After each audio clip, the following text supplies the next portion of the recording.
계시는 예수 그리스도의 이름으로 간절히 기도드립니다. 아멘. 메리 크리스마스. 반갑습니다. 여러분 조심해야 되겠지만 슬쩍 옆을 보면서 메리 크리스마스 한번 인사하십시다. 메리 크리스마스. 반갑습니다. 오늘은 성탄절입니다. 흔히 성탄절은 선물의 계절이라고 말하죠. 여기 교회 학교 우리 자녀들하고 같이 예배 드리시는 분 가정이 있는데 어떤 선물을 받으셨는지 모르겠는데요.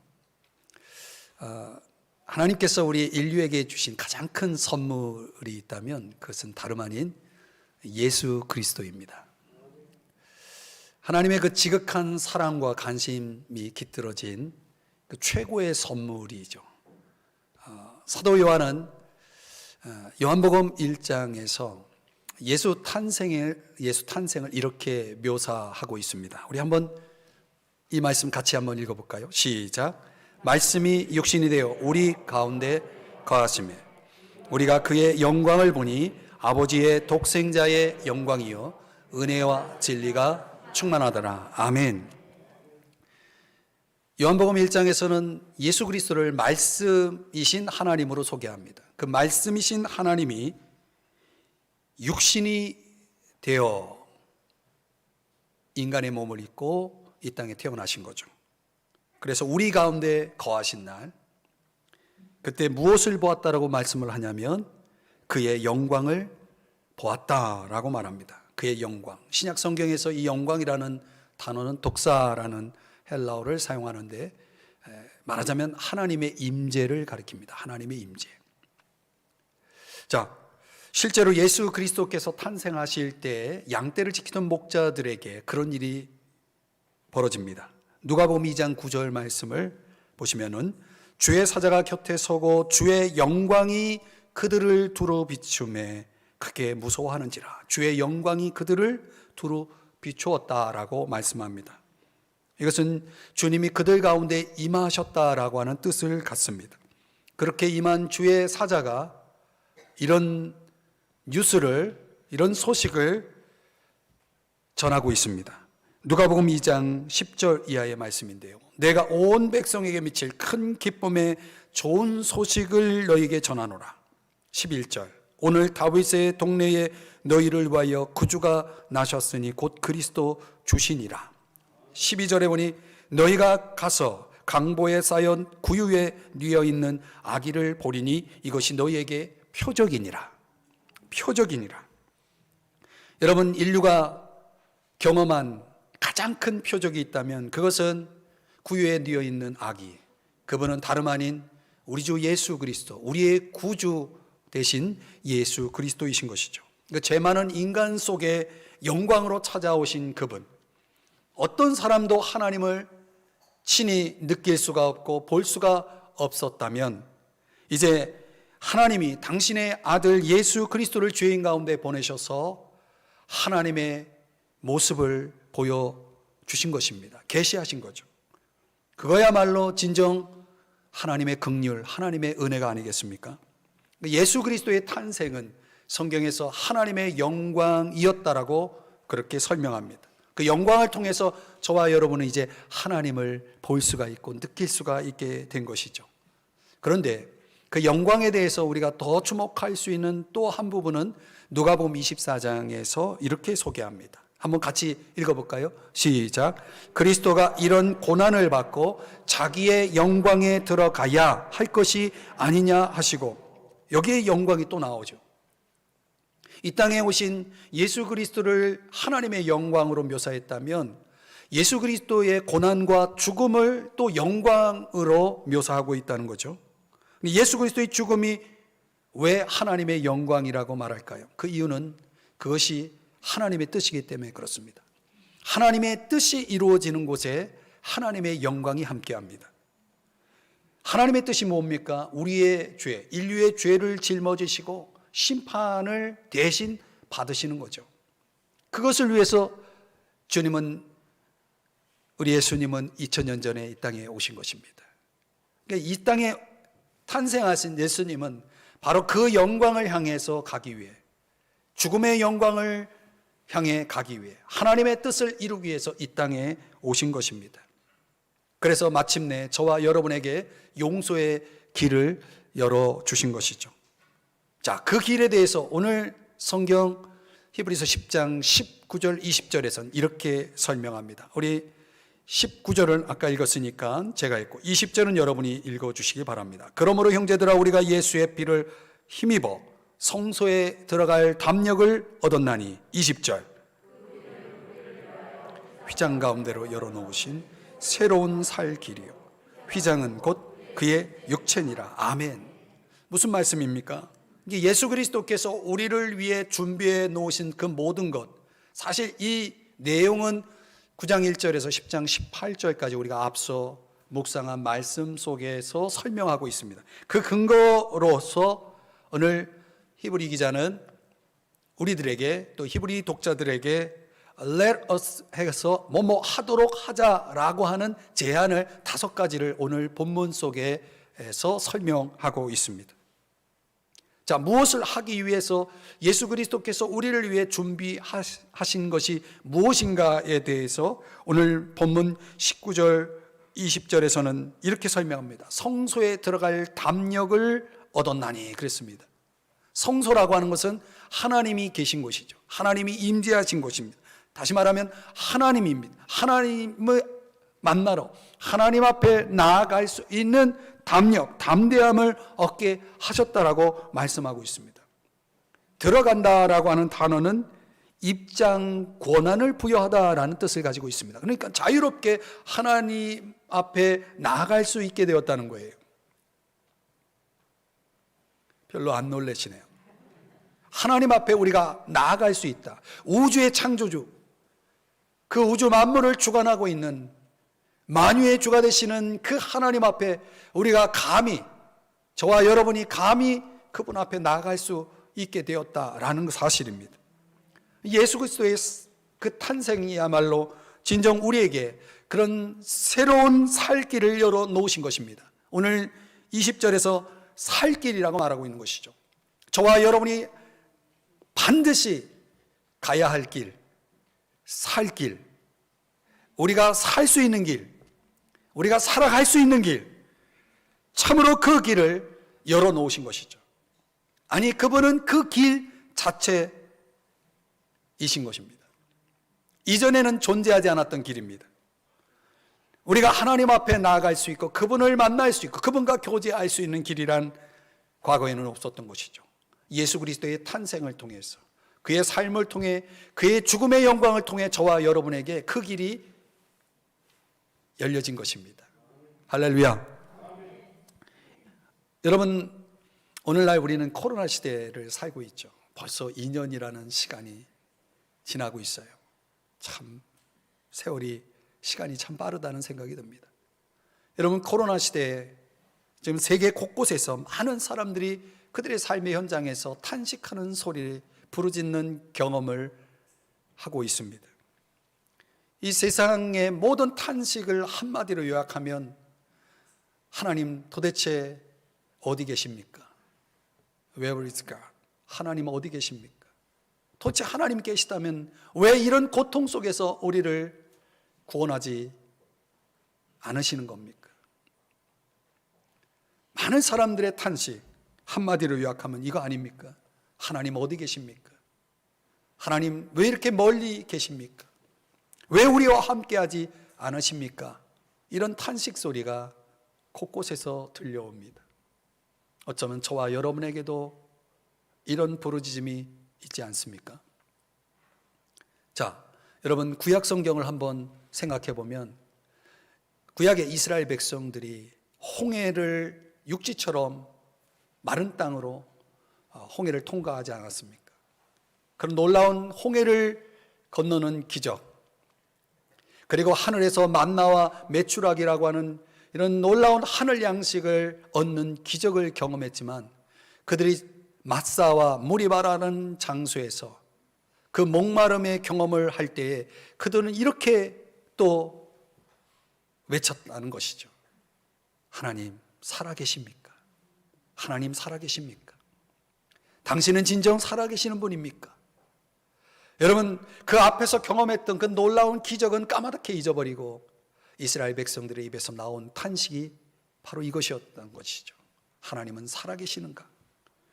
여러분, 너무나 행복할 때는요, 하나님의 존재를 생각하지 않고 살아가죠. 하나님의 존재라는 것이 우리에겐 아무런 의미를 주지 않죠. 하나님이 필요 없는 거죠. 그러나 우리의 삶이 절박해지면 상황은 달라집니다. 하나님을 찾는 것이죠. 때때로 하나님을 찾지만 우리의 현실이 달라지지 않을 때 우리는 그런 탄식을 하게 되는 거죠. 하나님 어디 계십니까? 그런데 여기에 대한 답을 오늘 성경이 주고 있습니다. 오늘 성경은 뭐라고 우리에게 말씀합니까? 하나님께 나아가자. 하나님께 나아가자. 여러분, 오늘 우리 주님 예수님이 우리와 함께 하시고 또 그분이 살아계시고 그분이 우리에게 나아오라고 말씀하고 있다는 사실을 기억하십시오. 흔들리고 있는 우리의 삶의 기반을 확고하게 해줄 수 있는 진정한 구원자이신 예수 그리스도가 우리에게 선물로 주어진 것이고 또 그분은 진정 우리에게 필요한 그 모든 것을 가지고 우리에게 오셨다는 사실을 믿으시기 바랍니다. 이제 이것이 성탄절 메시지의 핵심입니다. 자, 그렇다면 오늘 예수 그리스도의 탄생이 우리에게 주는 의미, 또 그 탄생이 우리에게 가져다 준 놀라운 세 가지 선물이 있다는 사실을 오늘 본문 속에서 함께 생각해 보고자 합니다. 그 선물 첫 번째는요, 믿음입니다. 한번 따라 하십시다. 믿음. 22절의 말씀을 우리 한번 다 같이 함께 읽어보겠습니다. 시작. 우리가 마음의 뿌림을 받아 악한 양심으로부터 벗어나고 몸은 맑은 물로 씻음을 받았으니 참 마음과 온전한 믿음으로 하나님께 나아가자. 아멘. 여러분, 예수 그리스도가 가져온 놀라운 선물, 그것은 무엇입니까? 저와 여러분으로 하여금 하나님께 나아가는 믿음을 준 것입니다. 믿음을 준 것입니다. 여러분, 하나님께 나아가려면 오늘 적어도 여러분들이 하나님 앞에 나오기 위해서는 여러분에게 무엇이 있어야 했습니까? 믿음이죠. 믿음이 뭡니까? 히브리서 11장 6절에는 적어도 이 두 가지 믿음을 전제로 하는 거예요. 하나님께 나아가는 자는 반드시 그가 계신 것과 그분이 살아계시다는 거죠. 하나님이 계시다는 거예요. 믿으시나요? 그 믿음을 가지고 오늘 여러분이 이 자리에 왔다면 여러분은 지금 하나님을 만나는 시간입니다. 또 어떤 믿음을 가지고 있어야 됩니까? 그가 자기를 찾는 자들에게 뭘 주세요? 상을 주신다는 거예요. 상을 주신다는 거예요. 이걸 믿어야 할지니라 그랬어요. 여러분, 하나님께 나아간다는 것이 그냥 되는 게 아닙니다. 믿음이 필요한 것입니다. 그분이 살아계시다는 믿음. 그분을 찾으면 그분이 나에게 상을 주신다는 이 믿음이 전제될 때에 그때 우리는 하나님께 나아갈 수 있게 되는 것이죠. 하나님께 나아간다는 게 보통 특권이 아닙니다. 왜냐하면 적어도 두 가지 조건을 갖추고 있지 않으면 하나님께 나아갈 수가 없는 거예요. 우리가 믿음을 가지고 나간다고 하지만 그 전에 저와 여러분이 두 가지 조건을 충족시켜야 됩니다. 그게 22절에서 이렇게 소개하는 겁니다. 하나는 참 마음이 있어야 되는 겁니다. 여러분, 얼마나 많은 사람들이 외식적으로 하나님 앞에 나와 있을 수 있는지 아십니까? 여기서 말하는 참 마음이라는 것은 예수의 피를 힘입어서 그 더럽혀진 악한 양심이 자유함을 얻고 하나님 앞에 순수하고 진정성 있는 진실한 마음으로 나와 있는 상태를 참 마음이라고 얘기하는 것입니다. 죄로부터 해방된 깨끗한 양심을 가지고 하나님 앞에 나와 있는 사람들의 마음은 참 마음인 것입니다. 그분을 진정으로 찾고 있는 참 마음, 진실한 마음인 것입니다. 어떤 사람은 하나님 앞에 나와도 마음이 참되지가 않아요. 마음이 딴 데 가 있는 거예요. 참 마음이 없이는 하나님 앞에 설 수가 없는 것입니다. 그래서 또 온전한 믿음이라고 말하고 있습니다. 정확한 번역은 믿음이라는 단어는 확신이라는 단어입니다. 어떤 확신이요? 내가 예수 그리스도를 통해서 하나님을 만날 수 있다는 확신. 예수 그리스도에 대한 전적인 신뢰를 의미합니다. 근데 이렇게 우리가 예수 그리스도를 향해 진실한 마음을 가지고 또 온전한 확신을 가지고 전적인 신뢰를 가지고 있다면 그는 하나님께 나아갈 수가 있는 것입니다. 하나님을 만나러 들어갈 수가 있는 것입니다. 하나님이 계신 곳으로 들어가는 것입니다. 예수 그리스도의 그 탄생과 그 생애 그리고 그의 죽음은 이렇게 하나님께 나아갈 수 있는 길을 내어주신 것입니다. 사랑하는 여러분, 그 길로 담대히 나아갈 수 있는 그 믿음을 선물하신 예수 그리스도의 탄생을 감사하고 기뻐하시기를 주의 이름 축복합니다. 14장 6절 요한복음입니다. 다 같이 읽어봅니다. 시작.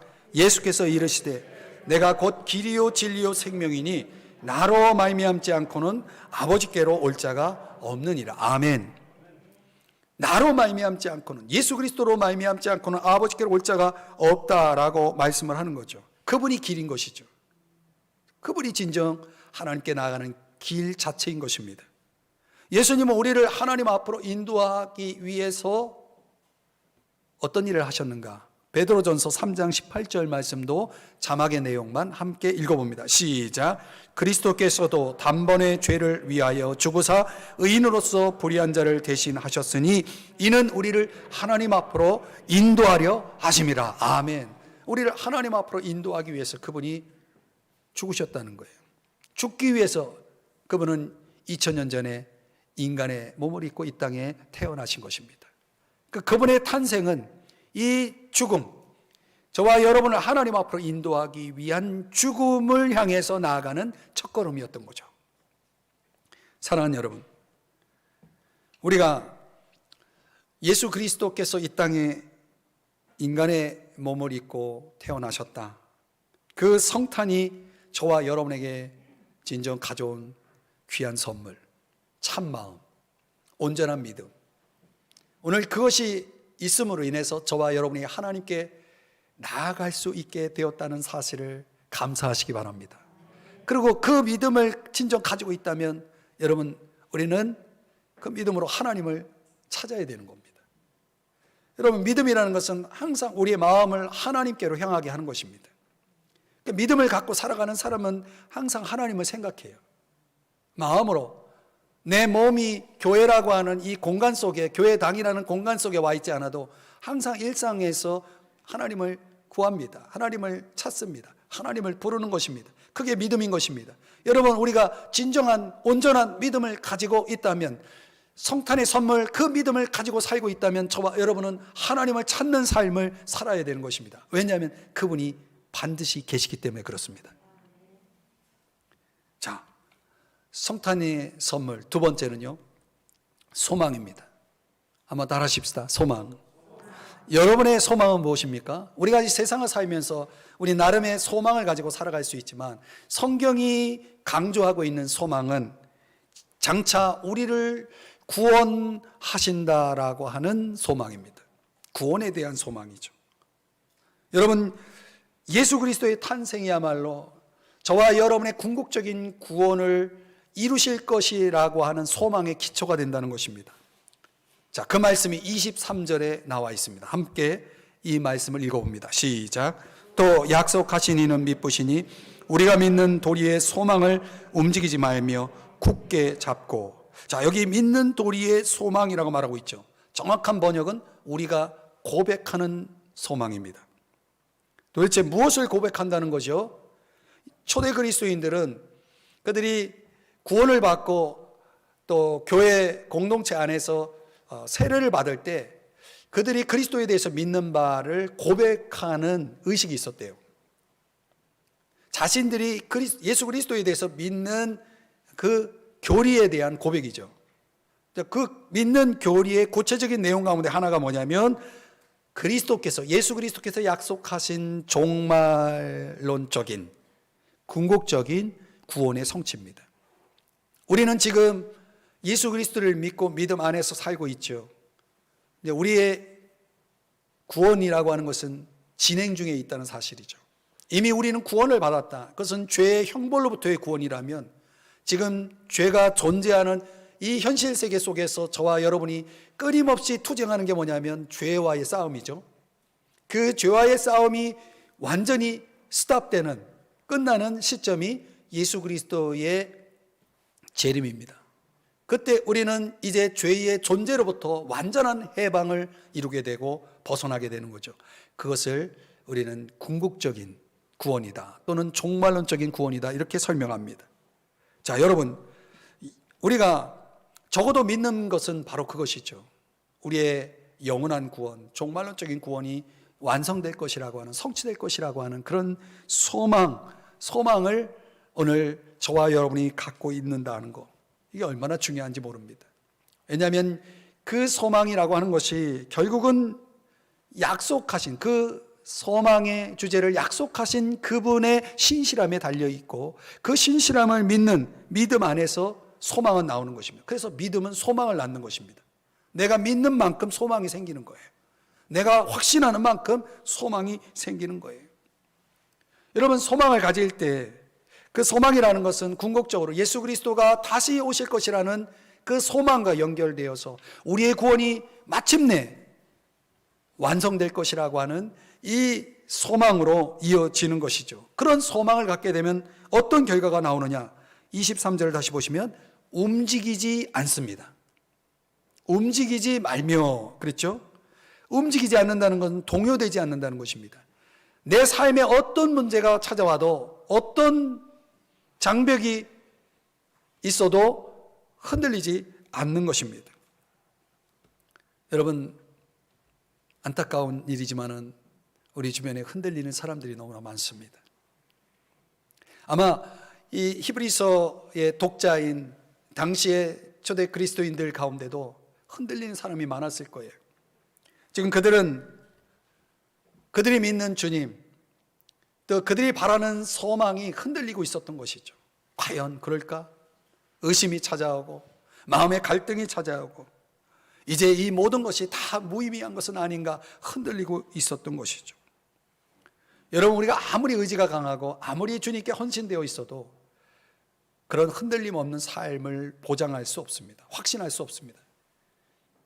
흔들림 없는 삶이라는 것은 궁극적으로는 주님이 주신 힘으로 가능합니다. 주님이 주시는 힘, 그 주님이 주시는 힘이 어디서 생기냐면 소망에서 생기는 것입니다.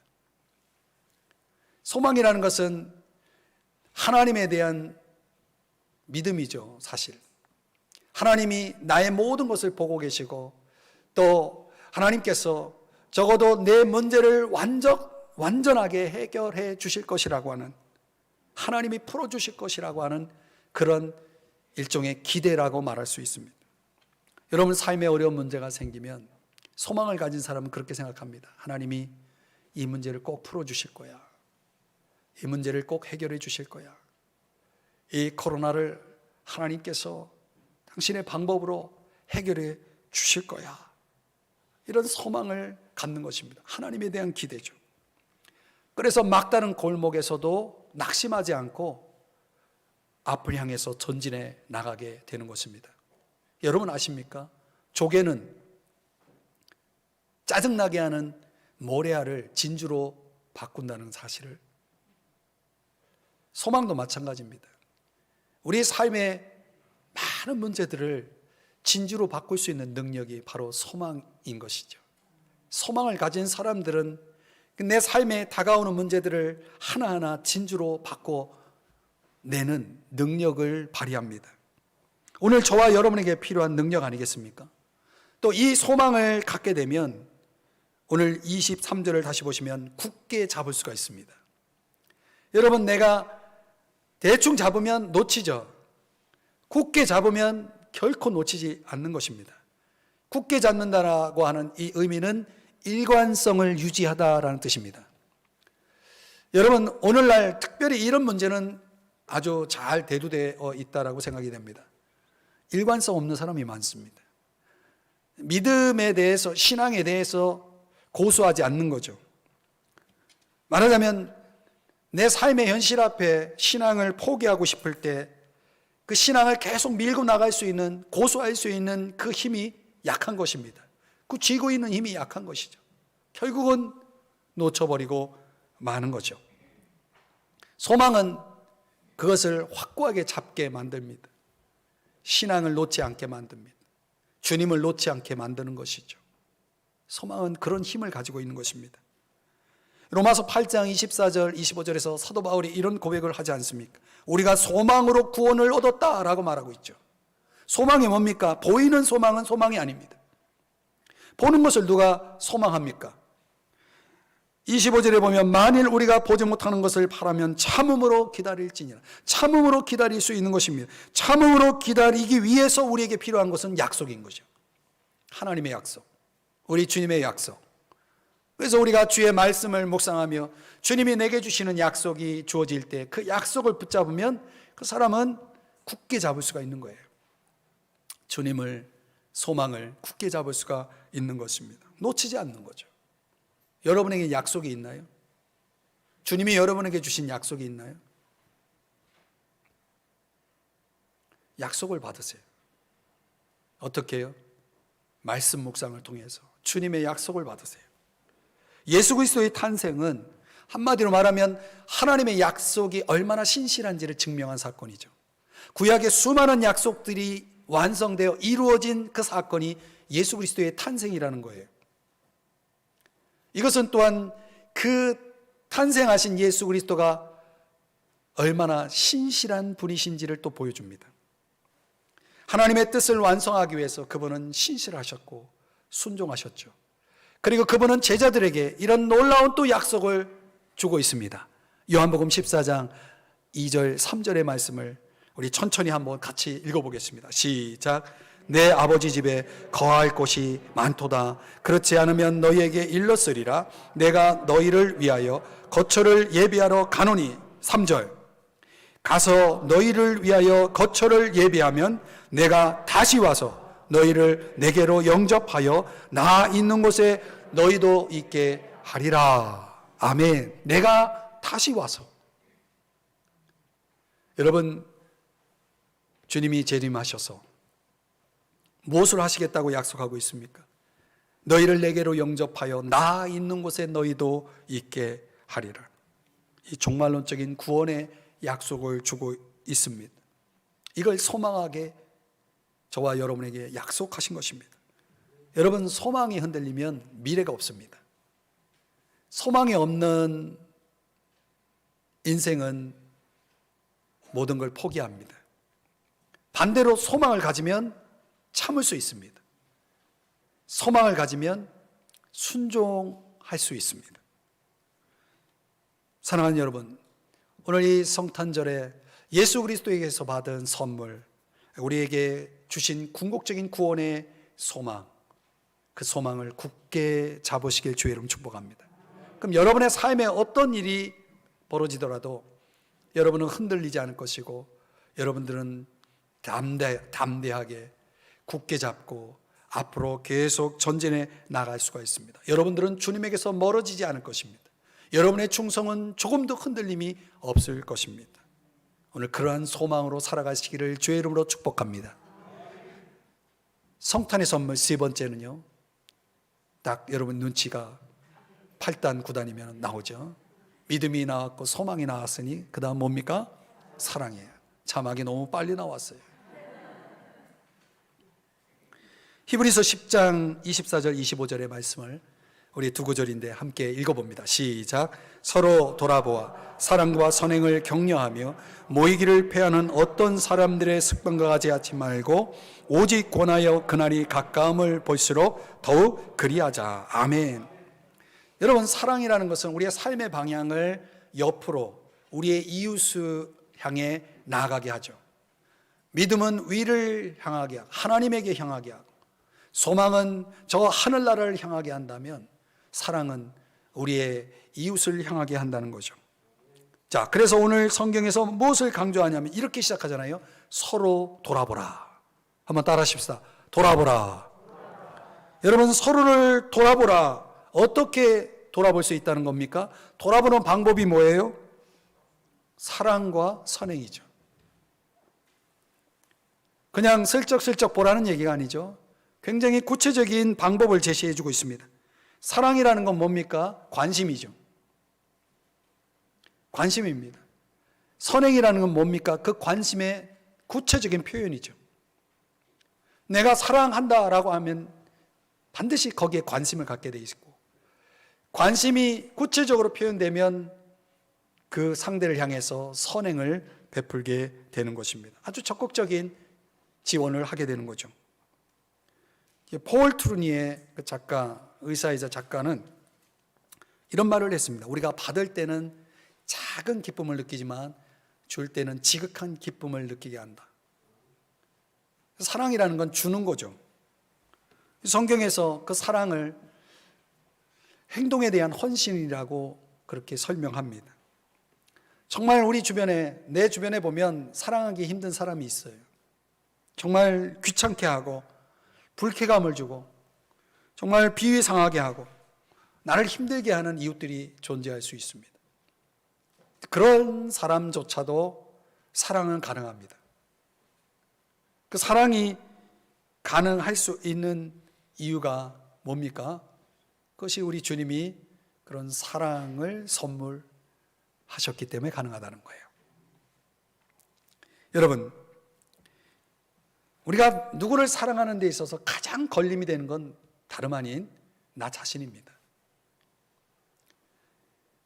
우리가 성경적으로 말하면 타락한 증거로 나타나는 가장 두드러진 특징은 나만을 생각하면서 사는 거예요. 그게 타락의 증거입니다. 저 유명한 신학자 버네퍼는 예수님을 우리의 모델로 소개하면서 예수 그리스도야말로 타자를 위한 모델이다, 이렇게 설명했습니다. 타자를 위한 모델. 타자를 위한 모델, 그분은 진정 다른 사람들을, 인간을 돌아보기 위해서 자기 자신을 돌아보지 않은, 오로지 타자를 위해 존재하신 그런 모델이다, 이렇게 설명하고 있는 것입니다. 자, 그 모델을 하나님께서 보내주셨죠.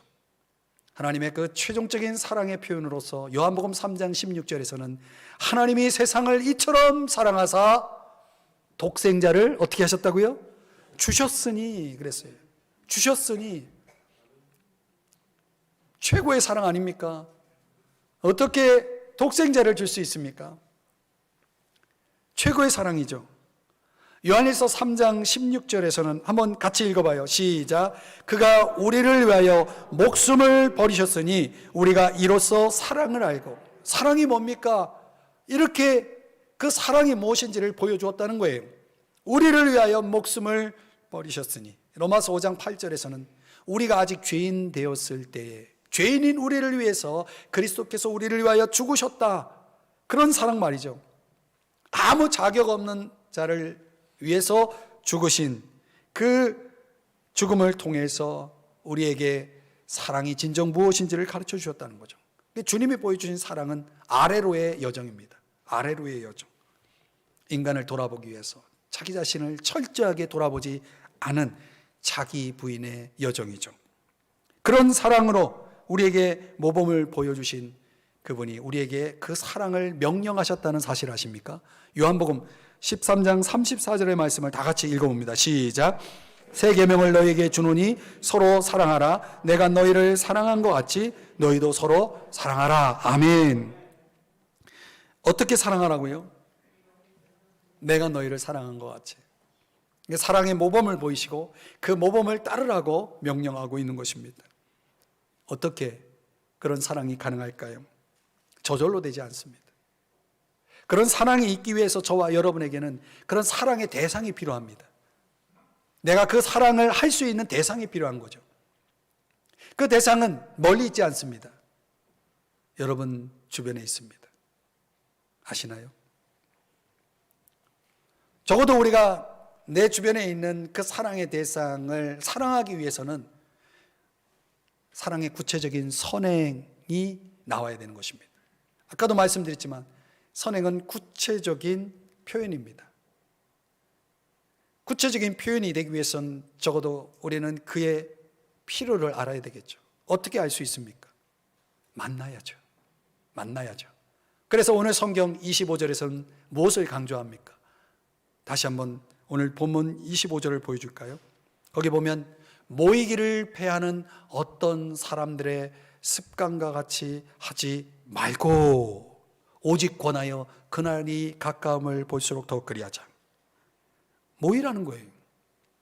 무엇을 위해서요? 사랑을 위해서, 선행을 위해서 모이라는 것입니다. 여러분, 당시 히브리서의 독자 가운데는 적어도 그들이 박해 중에 있었기 때문에 가장 필요로 했던 것은 아마 사랑이 아니었을까요? 서로 돌아보는 구체적인 사랑의 실천이 아니었을까요? 그럼에도 불구하고 그들 가운데는 그런 사랑을 실천할 수 있는 장인 모임을, 예배나 어떤 소그룹 교제나 이런 모임을 소홀히 여기는 사람이 있었다는 것을 오늘 본문이 그런 것을 반증해 주는 것입니다. 사랑과 선행을 구체적으로 실천하는 일에 굉장히 소극적인 사람들이 있었던 것이죠. 아마도 그렇게 된 이유는 박해 때문이었을 거예요. 신앙으로 인한 그 박해가 그들로 하여금 모임에 대한 어떤 자세를 위축되게 만들었을지 모르겠습니다. 어쩌면 이 코로나라고 하는 이 상황들이, 이 시대의 상황이 우리로 하여금 모임을 위축되게 만들지 않습니까? 물론 방역 지침을 잘 지켜나가고 저희들이 서로의 안전을 위해서 조심해야 되는 것은 틀림없는 일이고 우리가 반드시 해야 될 일이지만은, 그렇다고 해가지고 적어도 우리가 이 모임의 필요성, 이 모임의 중요성마저 상실해서는 안 되는 거죠. 여기에 우리의 지혜가 필요한 것입니다. 박해로 인해서 교제를 중단하고 믿음의 공동체 안에서 떨어져 나간 사람들이 이 히브리서의 기록 당시에 믿음의 공동체 안에서 그런 사람들이 속출하고 있었던 것이죠. 지금 그것을 경고하면서 모이기를 패하는 어떤 사람들의 습관을 담지 마시오라고 말하는 것입니다. 그런 사람들에게 필요한 처방책은 다시 모이는 일을 시작하는 거겠죠. 여러분, 당시 초대교회가, 초대 그리스도인들이 믿음에 굳게 서서 세상을 변화시키는 삶을 살 수 있었던 비결이 무엇이라고 생각합니까? 사도행전 2장에 보면 그들은 날마다 모였다라고 말하고 있거든요. 그 모임의 힘이 강력한 거예요. 굉장히 중요한 것입니다. 세상의 원리도 그래요. 여러분, 모인다라고 하는 것은 거기에 아주 놀라운 능력이 있는 것입니다. 우리는 이 성경이 기록될 당시보다 훨씬 더 복잡한 사회를 살고 있어요. 그렇죠? 어쩌면 이 당시보다는 주의 날, 주의 재림이 더 가까운 시대를 우리는 살고 있는 것입니다. 코로나 시대를 살아가면서 저와 여러분에게 필요한 지혜가 이것입니다. 모이기를 패하지 않는 지혜. 모이기를 패하지 않는 지혜. 모임의 중요성은 더 중요해졌다는 것이죠. 요한 웨슬리는 그런 말을 했습니다. 고독한 그리스도인보다 그리스도인답지 않은 것은 없다. 진리죠. 여러분, 고독하게 살고 계시나요? 그리스도인답지 않은 것입니다. 예수 그리스도의 탄생이 우리에게 가져온 선물은 사랑입니다. 그 사랑은 마음속에 존재하는 사랑이 아닙니다. 구체적으로 실천해야 할 사랑인 거죠. 그래서 우리는 서로 돌아봐야 하고 사랑과 선행을 격려하면서 살아야 되는 것이죠. 그걸 위해서 주님은 우리에게 모이라고 말씀하고 있는 것입니다. 우리 시대에 맞게, 우리 지금 상황에 맞게 우리가 모일 수 있는 지혜를 발휘하는 것입니다. 예수 그리스도의 선물, 그 사랑을 실천하기 위해서 우리 주님이 저와 여러분에게 주신 계명이 있다는 사실을 잊지 마십시오. 그 계명을 따라서 이웃을 돌보고, 여러분의 가족을 돌보고, 성도들을 돌보고, 연약한 자들을 돌보고, 주님의 재림이 가까움을 볼수록 오늘 저와 여러분에게 그런 삶이 필요하다고 우리 주님이 말씀하고 계십니다. 이제 말씀을 적용해 보겠습니다. 예수 그리스도의 탄생, 놀라운 세 가지 선물을 우리에게 선사했습니다. 믿음, 소망, 사랑. 이제 그 선물이 있기에 오늘 저와 여러분이 여기에 있습니다. 저는 이 성탄의 아침 여러분들에게 이런 도전을 드리고 싶습니다. 주님이 우리의 선물이 되고 주님이 우리에게 믿음과 소망과 사랑이라는 선물을 가져왔듯이 이제 내 안에 계신 주님을 모시고 살아가는 저와 여러분들이 세상에 선물이 되는 것입니다. 세상에 믿음과 소망과 사랑의 선물이 되는 것입니다. 그래서 여러분들이 믿음으로 하나님께 나아갈 수 있도록 사람들을 돕는 것입니다. 적어도 하늘나라의 소망을 굳게 붙잡자고 사람들을 격려해 주는 것입니다. 사랑으로 서로서로의 필요를 채우는 구체적인 헌신을 보여주는 것입니다. 그렇게 우리가 선물되어 살아갈 수 있다면 세상 사람들은 이렇게 말할 것입니다. 메리 크리스마스, 메리 크리스마스. 세상이, 우리가 아닌 세상이 메리 크리스마스가 되기 위해서 오늘 이 성탄절 감사 예배에 참여하신 여러분들에게 주님의 선물 가지고 여러분이 진정 선물되어서 살아갈 수 있기를 주의 이름으로 축복합니다. 기도하겠습니다. 사랑하시는 주님, 믿음, 소망, 사랑의